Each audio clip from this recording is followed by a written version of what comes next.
جمہوریت کی اقسام۔ جمہوریت کی دو اقسام ہیں۔ نمبر 1 بلا واسطہ جمہوریت یعنی ڈائریکٹ ڈیموکریسی۔ نمبر 2 بالواسطہ جمہوریت یعنی انڈائریکٹ ڈیموکریسی۔ سب سے پہلے بلا واسطہ جمہوریت یعنی ڈائریکٹ ڈیموکریسی کو ڈسکس کریں گے۔ بلا واسطہ جمہوریت میں ملک کے تمام شہری حکومت کے انتظامی امور اور قانون سازی میں شریک ہوتے ہیں۔ اسے براہ راست جمہوریت بھی کہا جاتا ہے۔ یہ جمہوریت قدیم یونان اور روم کی چھوٹی چھوٹی ریاستوں میں رائج تھی۔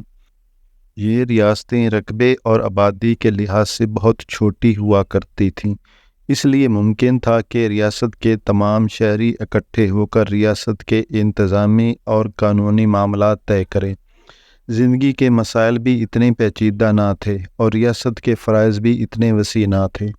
اس کے علاوہ تمام شہریوں کو سیاسی حقوق بھی میسر نہ تھے۔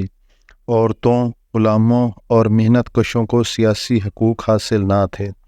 لیکن دور حاضر میں آبادی اور رقبے کے لحاظ سے ریاستیں بہت بڑی ہیں۔ سیاسی حقوق بھی سب کو بلا امتیاز حاصل ہیں، اس لیے بلا واسطہ جمہوریت پر عمل درآمد ناممکن ہے۔ موجودہ دور میں بلا واسطہ جمہوریت کچھ حد تک سوئٹزرلینڈ میں رائج ہے۔ نمبر 2 پہ بالواسطہ جمہوریت کو ڈسکس کریں گے۔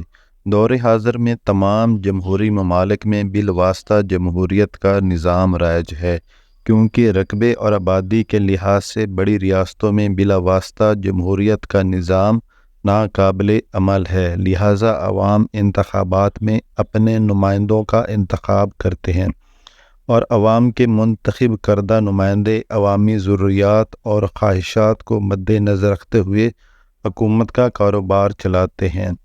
اس لیے بالواسطہ جمہوریت کو نمائندہ جمہوریت بھی کہا جاتا ہے۔